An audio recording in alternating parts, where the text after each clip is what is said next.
Jennifer, I want to thank you. Jennifer and I had a time to visit backstage, and we first met in 2020 on a Zoom talking about the Affordable Care Act, and your son is doing well now. You are an incredible leader, and I thank you so very much. Let's hear it for Jennifer, please. Thank you. Thank you. Thank you. All right, Wisconsin, are we ready to do this? Are we ready to vote? Are we ready to win? Oh, it's good to be back. And I want to thank all the leaders, everyone, and thank you for taking the time out of your busy lives to be here this afternoon. You know, we are all here because we care, and we know that this is about community and of all of us being here together at one time. And I thank you all. And I want to thank my dear friend Tammy Baldwin. Send her back to the United States Senate. Lieutenant Governor Rodriguez. County Executive Nelson. And the chair of our Democratic Party, Ben Wickler.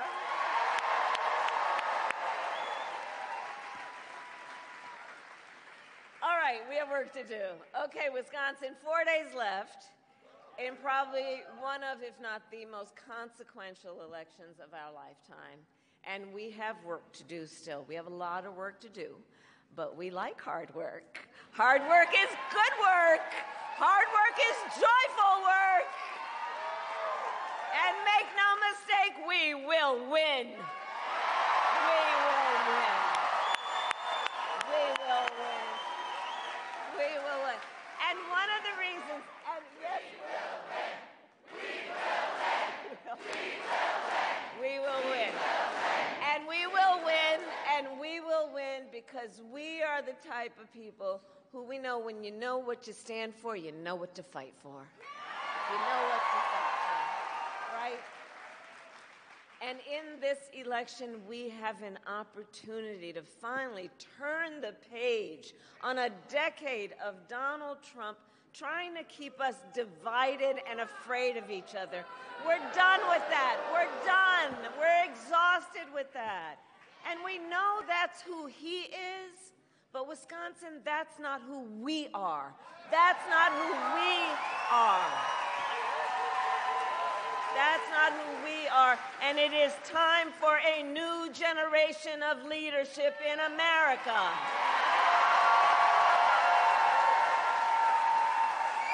And I am ready to offer that leadership as the next President of the United States of America.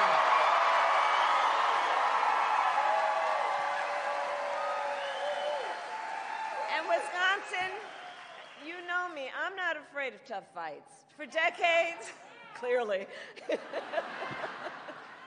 for decades, I was a prosecutor and the top law enforcement officer of the biggest state. And I won fights against the big banks who ripped off homeowners, against for-profit colleges that scammed veterans and students, against predators who abused women and children, against cartels that trafficked in guns and drugs and human beings. And I pledge to you, if you give me the chance to fight on your behalf as president, there is nothing in the world that will stand in my way.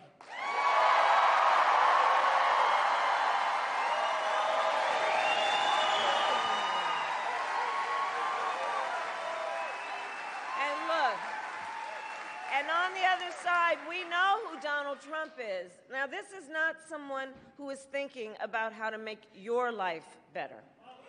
He is someone who is increasingly unstable, obsessed with revenge, consumed with grievance, and the man is out for unchecked power.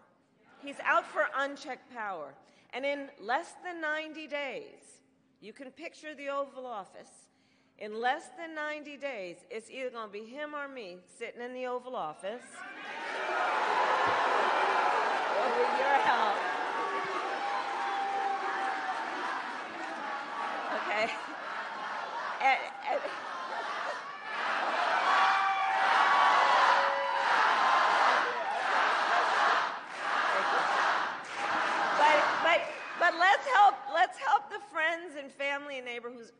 are not here right now, imagine that for a minute, right? January 20th, Oval Office. It's either going to be him sitting in there poring over and stewing over his enemies list, or when I am elected, it will be me walking in there on your behalf working on my to-do list. Because we got work to do. Because we have work to do. And at the top of my list is bringing down the cost of living for you. That will be my focus every single day as president, including I will give a middle-class tax cut to over 100 million Americans. We will enact the first ever federal ban on corporate price gouging on groceries. And fight to make sure that hardworking Americans can actually afford a place to live. And one of the things that we were talking about backstage is about the importance of people being able to care for their family members, and including and in particular their elder family members. And some of you may know, and this is personal for me, as are so many of these issues. I took care of my mother when she was sick. And I know what it is in terms of taking care of someone and just trying to cook the things that they feel like eating, right? Just trying to help them put on a sweater. Trying to think from time to time, what can I do to put a smile on their face or make them laugh? It is important work, and it is work that is about dignity. It's about dignity. And if you are caring then for an elderly parent or relative, my plan is to cover the cost of home care under Medicare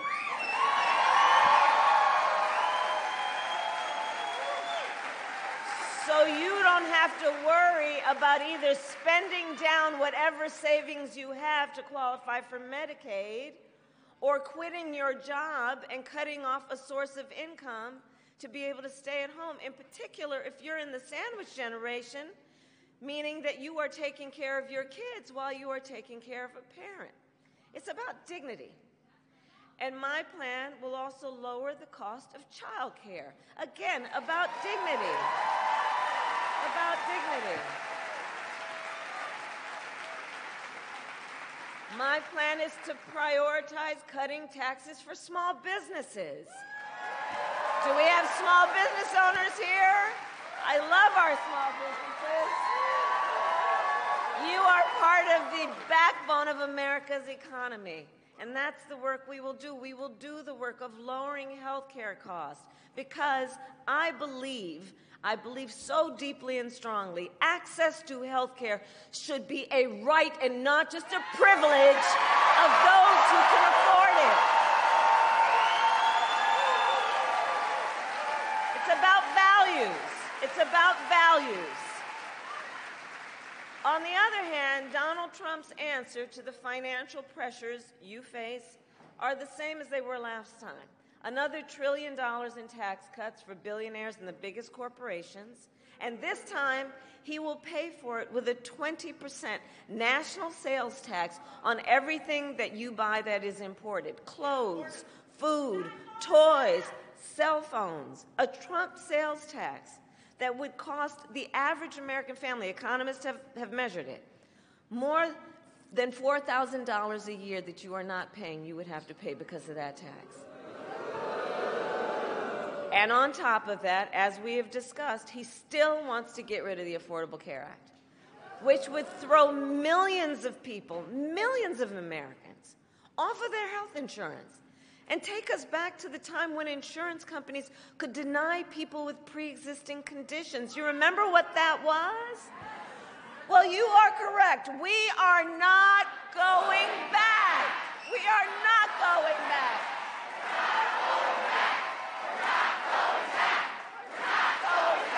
We're not going back. And we are not going back because just like Wisconsin's state motto tells us, we will move forward. We will move forward.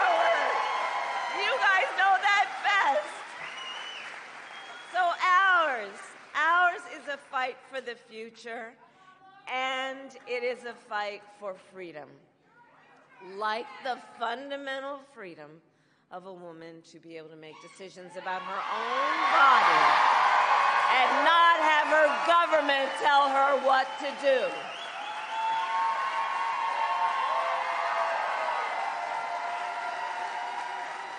And we remember how we got here. Donald Trump, when he was president, hand-selected 3 members of the United States Supreme Court with the intention that they would undo the protections of Roe v. Wade.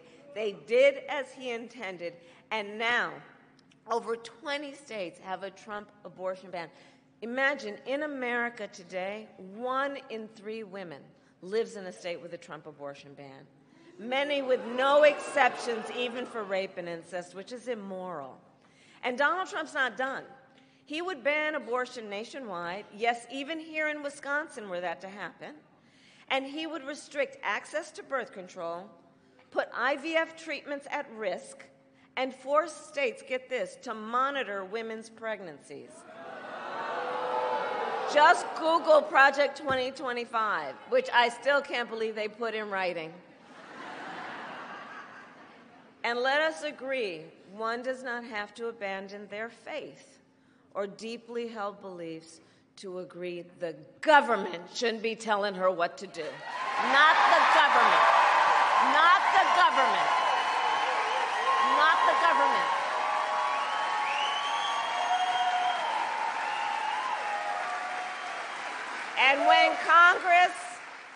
And when Congress, together with Tammy's leadership, passes a bill to restore reproductive freedom nationwide, as President of the United States, I will proudly sign it into law. I will proudly sign it into law.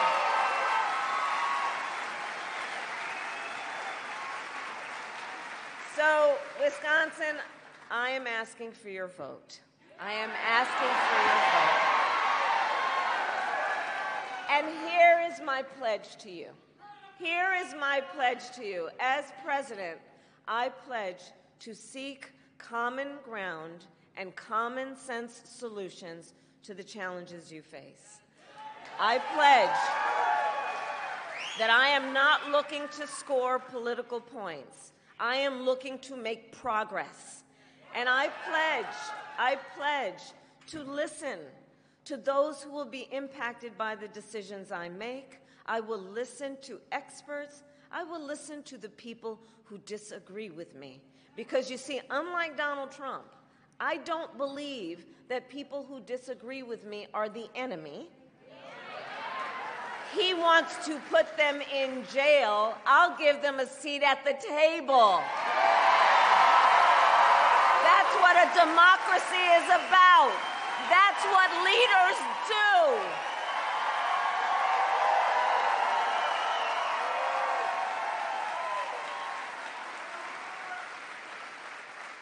And it is my pledge to always put country above party and self, and to be a president for all Americans. For all Americans. That is my pledge to you, Wisconsin. So let me ask, we're 4 days out. Who here has already voted? Oh, wow! Oh, my goodness. That's great. Thank you. Okay, well, here's what I want to ask. I want to ask a little more of you. Please talk to your friends and family and neighbors and share your perspective. Share why you have taken the time out of your lives to spend this time here when there's so many other things you could do. Let them know, because this moment, I think, really is our opportunity to reconnect with people and remind them they're not alone and build community. And so please, share with them why this election is important to you and encourage them to make their voices heard. And for anyone who's not yet voted, no judgment. But please take a moment now to just think about what your plan will be for when and where you will vote. And please go to iwillvote.com. Yes, I have a website. For all the information you might need about when and where you can go to vote and where to drop off your absentee ballot.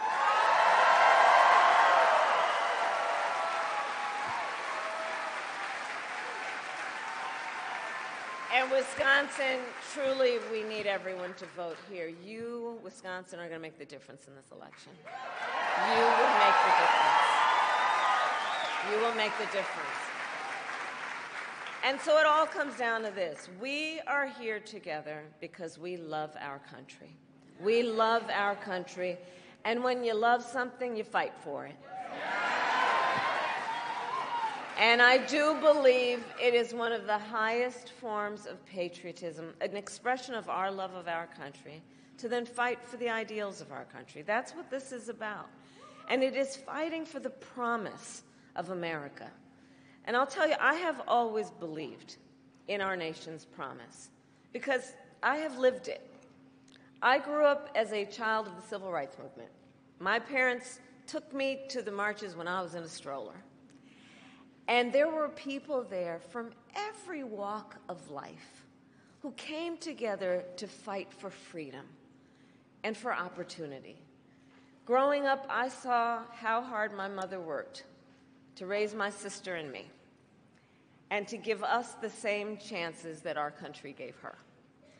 And I was blessed to have family by blood and family by love who instilled in me, you know what I'm talking about, and instilled in me the values of community and compassion and faith. And I've spent my life fighting for people who have been hurt and who have been counted out, but who never stopped believing in our country that anything is possible. I have lived the promise of America, and I see the promise of America in everyone who is here, in all of us, in all of us, in all of us. This is the promise of America. This is the promise of America.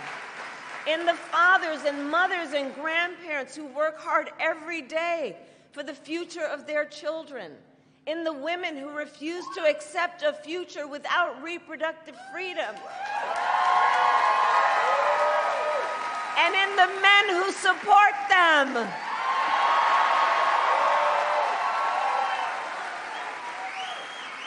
In Republicans who have never voted for a Democrat before but are putting the Constitution of the United States above party. Right? The promise of America is all around us. It is in the young leaders who are voting for the very first time. Where are you? Where are you? Oh, I love Gen Z. I really do. You know what I love about this generation?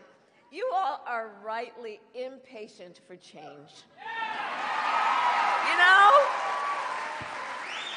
You are determined to live free from gun violence, to take on the climate crisis. You guys are going to shape the world you inherit. And for this generation, none of these issues is theoretical for them. It's not political for them. For you all, it is a lived experience. It is a lived experience. That's right. And I see you, and I see your power. And I am so proud of you when I think about the future of our nation. So can we hear it for our first-time voters?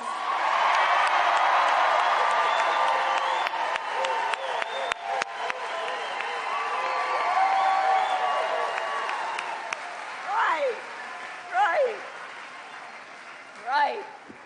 All right, so Wisconsin, 4 days. 4 days to get this thing done, and no one can sit on the sidelines. Well, let's spend the next 4 days so that when we look back on these 4 days, we have no regrets that we did everything that we could.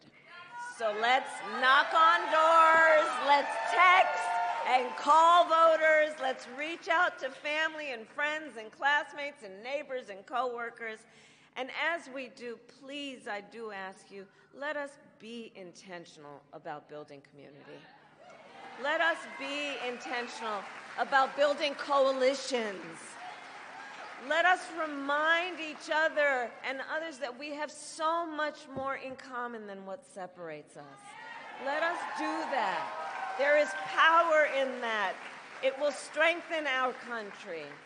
And we'll remind folks also, your vote is your voice, and your voice is your power.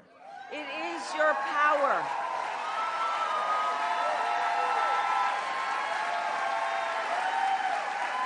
And so, Wisconsin, today I ask you, are you ready to make your voices heard?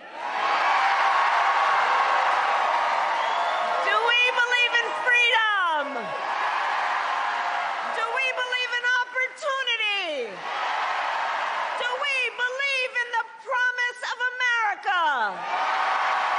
And are we ready to fight for it?